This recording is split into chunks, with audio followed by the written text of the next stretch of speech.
Assalamualaikum warahmatullahi wabarakatuh. Alhamdulillah, alhamdulillahirabbil alamin. Wa bihi nasta'inu ala umuri dunya waddin. Wassalatu wassalamu ala asyrofil anbiya wal mursalin wa ala alihi wa ashabihi ajma'in. Asyhadu an la ilaha illallah wahdahu la syarikalah wa asyhadu anna Muhammadan abduhu rasuluh. Allahumma shalli ala Muhammad wa ala Muhammad. Puji syukur karena Allah SWT yang telah memberikan nikmat dan rezekinya ya, kepada kita semua yang berkumpul di sini dalam rangka senam sehat muhajirin. Mudah-mudahan Allah SWT memberikan kita kesehatan, keselamatan, kebahagiaan dan umur panjang. Amin ya rabbal alamin. Ibu-ibu, bapak-bapak, saudara sekalian, pada kesempatan tausiah kali ini, terima kasih Pak Abdullah. Walaupun saya jarang datang, pasti diingat juga barangkali. Terima kasih. Diingat selalu. Bisa. Mudah-mudahan saya juga dalam keadaan sehat selalu. Amin. Dalam kesempatan yang singkat ini, saya akan membawakan ceramah tausiah yang biasa mungkin sudah didengar, yaitu rahmat lil alamin. Bahwa misalkannya rahmat Kartolo, rahmat Bitular, rahmat Basuki, dan banyak rahmat lagi. Bagus, memang itu yang disenangi Allah SWT. Yang jadi pertanyaan kita, bagaimana kita bisa mendapatkan kesenangan yang dikasihi Allah SWT. Ini yang penting. Dalam Al-Quran ada 3 syarat yang kalau kita ingin mendapatkan rahmat dari Allah SWT, itu dalam surah At-Taubah, surat yang ke-9 ayat 20 dan 21. Allah SWT berfirman, A'udzubillahi minasyaitonirrajim. Bismillahirrahmanirrahim. Alladzina amanu wajahadu fi sabilillah bi amwalihim wa anfusihim azamu darajat indallah wa ulaika humul faizun. Ulaika alaihim sholawatu min rabbihim wa rahmah wa ulaika humul faizun.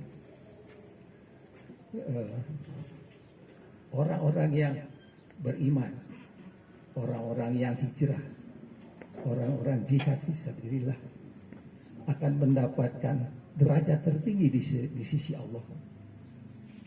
Mereka merupakan suatu kemenangan bagi mereka. Allah SWT membanggakan mereka dengan memberikan rahmat, memberikan ridho, dan memberikan kesenangan, yaitu surga sampai akhir hayatnya di Jannatul Ma'wa. Nah, jelas di sini syarat kita untuk mendapatkan rahmat dari Allah SWT. Allah menyatakan dalam surah At-Taubah surat ke-9 ayat 20 itu menyatakan 3, harus beriman, harus hijrah, dan harus jihad fisabilillah. Beriman itu apa? Percaya pada Allah, jangan pada yang lainnya, jangan menduakan, jangan syirik musyrik pada Allah. La ilaha illallah, hanya Allah lah Tuhan kita, hanya yang satu. Yang kedua, kita harus hijrah. Hijrah itu sudah dicontohkan Nabi Muhammad SAW pada waktu menyebarkan agama Islam di Mekah, mendapat kesulitan, mendapat kesusahan karena diancam oleh orang-orang kafir. Jadi Allah SWT menyatakan bahwa Nabi Muhammad harus pindah ke Madinah untuk mendapat mengembangkan agama Islam. Dan Nabi Muhammad beserta keluarga dan sahabatnya pindah ke Madinah Al-Munawwarah dan diterima di sana oleh kawan-kawan di Ansor dan kawan-kawan dari Muhajirin, orang-orang yang pindah. Dan itulah sebabnya Nabi Muhammad dapat mengembangkan agama Islam di Madinah Al-Munawwarah. Yang ketiga, kita harus jihad fisabilillah. Jihad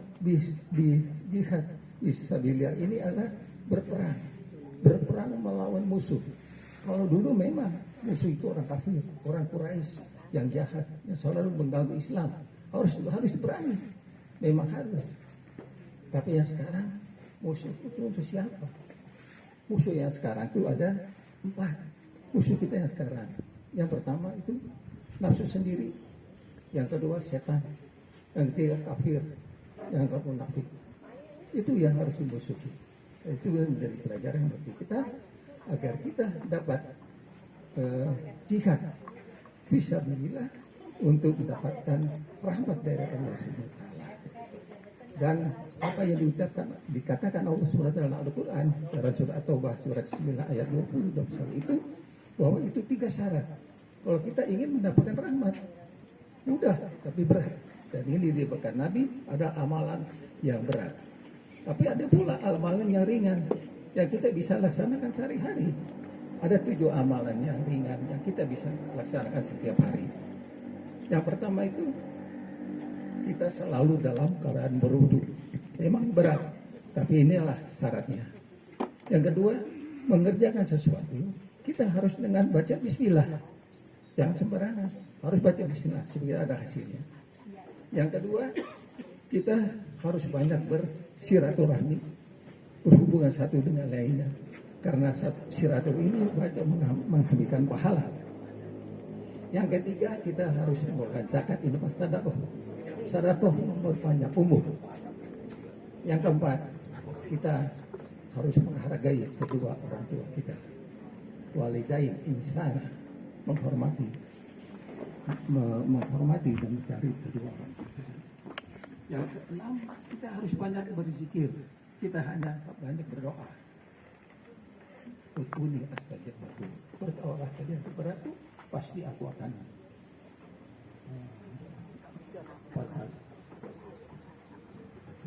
kabulkan. Jadi jelas di sini bahwa yang jadi doa dan zikir. Kalau zikir, Nabi Muhammad mengatakan, hendaklah kita berzikir setiap saat selama lidah kita masih basah. Kenapa dibilang lidah kita masih basah? Kalau lidah kita kering, itu tandanya kita sudah mati, kita bisa berzikir lagi. Jadi Allah kita banyak berzikir setiap saat. Paling mudah zikir subhanallah, la ilaha illallah, Allahu akbar dan sebagainya setiap saat.